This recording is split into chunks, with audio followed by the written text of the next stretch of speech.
कोलकाता का national library horror case, real horror story. Bharat के कोलकाता शहर में एक बहुत पुरानी और विशाल इमारत है, नेशनल लाइब्रेरी। यह सिर्फ किताबों का खजाना नहीं, बल्कि डर, रहस्य और अनसुलझी घटनाओं की जगह भी मानी जाती है। इस लाइब्रेरी को कई लोग भारत की सबसे भूतिया जगहों में से एक मानते हैं। पुरानी कहानी की शुरुआत आज जहां नेशनल लाइब्रेरी है, वहां कभी ब्रिटिश जमाने में एक आलीशान हवेली थी, बेलवेडियर हाउस। कहा जाता है कि इस हवेली में ब्रिटिश अधिकारियों के साथ साथ उनके नौकर भी रहते थे। एक नौकरनी थी जिसका नाम अब इतिहास में खो चुका है, लेकिन उसकी कहानी आज भी जिंदा है। कहते हैं उस नौकरनी पर एक अंग्रेज अफसर ने जुल्म किए। जब उसने विरोध किया तो उसे चुप कराने के लिए हवेली के एक अंधेरे कमरे में बंद कर दिया गया। कुछ दिन बाद उसकी लाश मिली, या शायद कभी मिली ही नहीं। उसके बाद से हवेली में अजीब घटनाएं शुरू हो गईं।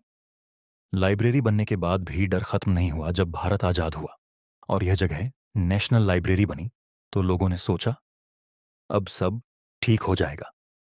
लेकिन ऐसा नहीं हुआ। लाइब्रेरी के कर्मचारी बताते हैं कि रात में कदमों की आवाजें आती हैं, खाली कमरों में किसी औरत के रोने की आवाज सुनाई देती है। कई बार लाइट अपने आप ऑन ऑफ होने लगती है। कुछ लोगों ने सफेद साड़ी में एक औरत को देखा है। ये बातें मजाक नहीं थीं, क्योंकि इन्हें अलग अलग समय पर अलग अलग लोगों ने बताया।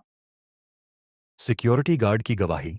एक सिक्योरिटी गार्ड, जिनका नाम अखबारों में रवि बताया गया, ने बताया, एक रात मेरी ड्यूटी लाइब्रेरी के पुराने विंग में थी। लगभग 2 बजे मुझे लगा कोई पीछे खड़ा है। जब मुड़ा तो वहां कोई नहीं था, लेकिन ठंडी हवा और किसी के सांस लेने की आवाज साफ सुनाई दे रही थी। उस रात के बाद रवि ने नौकरी छोड़ दी। बंद कमरे का रहस्य। लाइब्रेरी के कुछ हिस्से आम लोगों के लिए बंद है।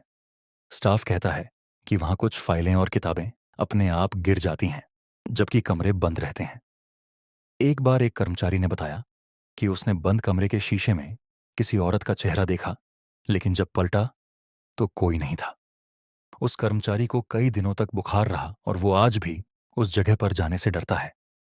रात में काम करने पर रोक। धीरे धीरे हालात ऐसे बने कि लाइब्रेरी प्रशासन ने फैसला लिया, रात में अकेले काम करने पर रोक, कुछ पुराने हिस्से हमेशा के लिए बंद, क्योंकि कई कर्मचारियों की मानसिक हालत खराब होने लगी थी।